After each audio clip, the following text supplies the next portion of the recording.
रात के 2:13। अंधेरे में एक कांपता हुआ फोन कैमरा। एक लड़का धीमी आवाज में कह रहा है कि स्टेशन बंद है, लेकिन अनाउंसमेंट अभी भी चल रहे हैं।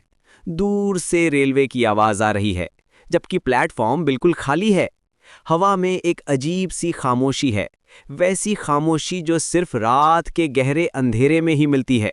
ये कहानी है राघव मिश्रा की, एक ऐसी रात की जो उसकी जिंदगी का आखिरी अध्याय बनने वाली थी। लेकिन क्या वाकई ये उसकी जिंदगी का अंत था, या फिर कुछ और भी था इस कहानी में? शायद ये अंत नहीं, बल्कि एक नई शुरुआत थी, एक ऐसी शुरुआत जिसका कोई अंत नहीं। कैमरा हिलता हुआ प्लेटफॉर्म 7 के टूटे हुए टिमटिमाते साइन बोर्ड पर जाकर रुकता है। बोर्ड इतना पुराना है कि उस पर जंग लग गई है, पेंट छिल रहा है और कुछ अक्षर गायब हैं, लेकिन फिर भी प्लेटफॉर्म 7 साफ दिख रहा है, जैसे ये बोर्ड सिर्फ राघव के लिए ही जिंदा हो।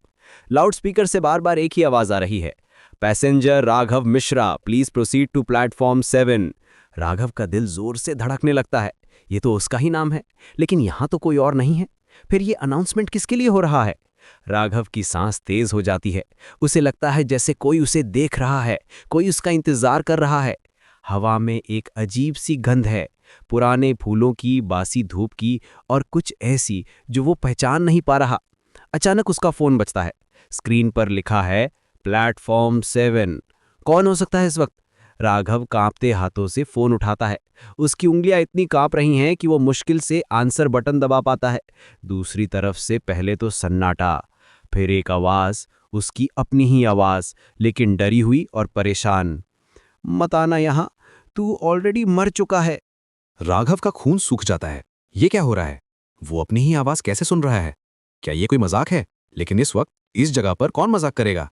और सबसे बड़ी बात यह कि उसकी आवाज में जो डर था वो बिल्कुल सच्चा लग रहा था, जैसे वो वाकई में किसी खतरे से बचने की कोशिश कर रहा हो। फोन कट जाता है। राघव अपने आप को समझाने की कोशिश करता है कि ये सब उसका वहम है, शायद कोई प्रैंक है या फिर कोई टेक्निकल प्रॉब्लम। लेकिन दिल में एक आवाज कह रही है कि ये सब कुछ बहुत ही असामान्य है। अचानक तेज हवा चलने लगती है। कैमरा हिंसक तरीके से हिलता है। राघव पीछे मुड़ता है और जो देखता है वो उसकी सांस रोक देता है। वहां एक आदमी खड़ा है, बिल्कुल उसी के जैसे कपड़े, बिल्कुल वैसा ही चेहरा, लेकिन उसकी आंखें काली हैं, बिल्कुल काली। कोई प्यूपिल नहीं, कोई सफेदी नहीं, सिर्फ काला अंधेरा। और उसके चेहरे पर एक अजीब सी मुस्कान है, इतनी चौड़ी कि देखने में डरावनी लग रही है। वो मुस्कान इंसानी नहीं लग रही, जैसे कोई मास्क पहना हो। राघव की आवाज गले में अटक जाती है। वो चिल्लाना चाहता है, लेकिन कोई आवाज नहीं निकलती। वो भागना चाहता है, लेकिन पैर जमीन पे जम गए हैं। लाउडस्पीकर फिर से गूंजता है, passenger Raghav Mishra, boarding complete. और तभी सारी लाइटें बुझ जाती हैं। राघव का फोन हाथ से छूटकर गिर जाता है, लेकिन रिकॉर्डिंग चालू रहती है। अंधेरे में सिर्फ फोन की स्क्रीन की रोशनी दिख रही है। सुबह की रोशनी में पुलिस की आवाजें सुनाई देती हैं। प्लेटफॉर्म 7 तो 20 साल से यूज ही नहीं होता।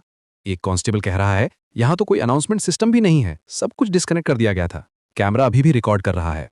आखिरी फ्रेम में स्टेशन की दीवार पर एक मिसिंग पोस्टर दिखता है, Raghav Mishra, missing since 2005, declared dead. अब सवाल यह है कि क्या वाकई राघव उस रात स्टेशन पर था, या फिर वो 20 साल पहले ही मर चुका था? प्लेटफॉर्म 7 जो 20 साल से बंद है, वहां अनाउंसमेंट कैसे हो रहे थे? और वो आदमी कौन था जो बिल्कुल राघव जैसा दिख रहा था? कुछ लोग कहते हैं कि ये सिर्फ एक वीडियो था, कोई फेक स्टोरी। लेकिन जो लोग उस स्टेशन के पास रहते हैं वे कहते हैं कि आज भी कभी कभी रात में प्लेटफॉर्म 7 से आवाजें आती हैं।